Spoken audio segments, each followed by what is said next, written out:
event taking place behind me is Sandcastles, involving first-year architecture and interior architecture students. They are working in teams of 5 to recreate famous buildings and produce sand sculptures.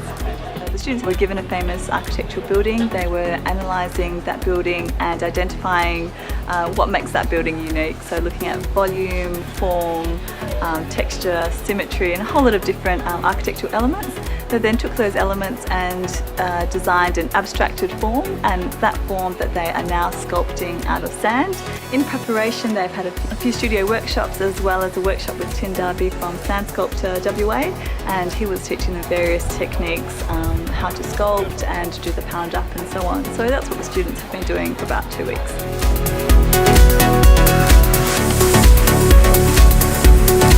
Creation of sand sculpture happens in probably 4 stages. The first is building of the form.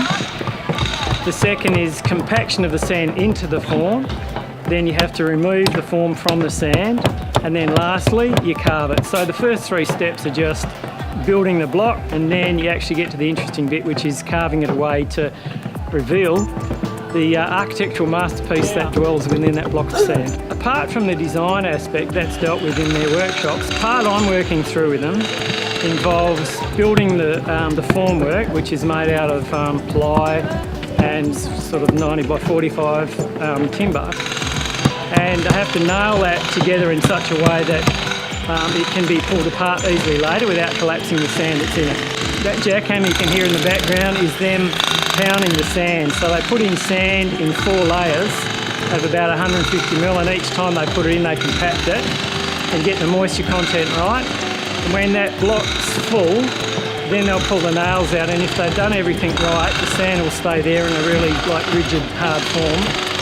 And if it hasn't, then I guess we'll have to do it again really quickly. The second part, which is the carving, it's mainly reductive, so you start off with a bigger chunk of sand than you're going to need.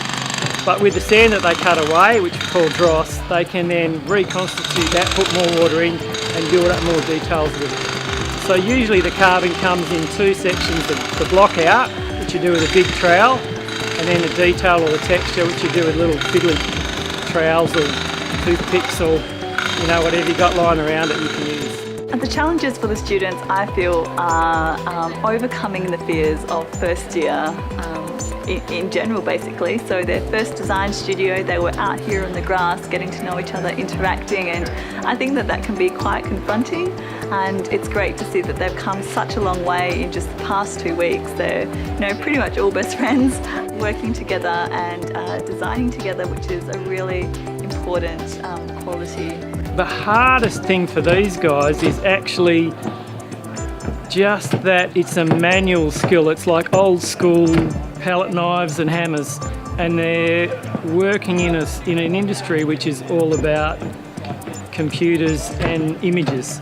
So I think that's going to be the most difficult thing for them, is making that transfer from just a completely different way of thinking, really. The building we've chosen is the Sydney Opera House.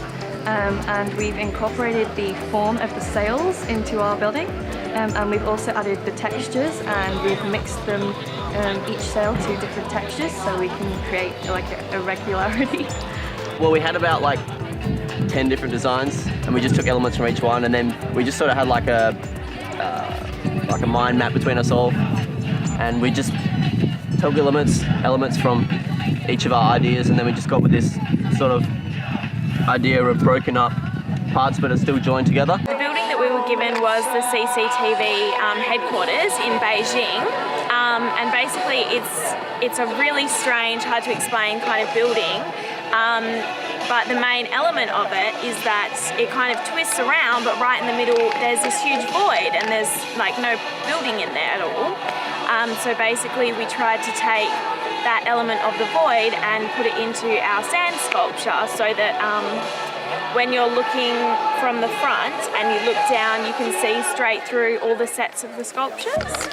I think just because we've chosen a design that has quite clean edges, it can be quite difficult to keep them together. Pounding in the full 33-degree heat was a bit of a struggle, to say the least, but it took a couple of hours, a lot of sweat, a lot of complaining. Tears. Yeah. I think it's very different. I didn't expect it to be as different as other people's, but everyone's been saying that it's very original and Sort of unique. Australian. Yeah, very Australian, and people have actually been like, "Oh, is that Sydney Opera House?" And we're like, "Yes!" So we know we did something right because people actually have guessed our original building right.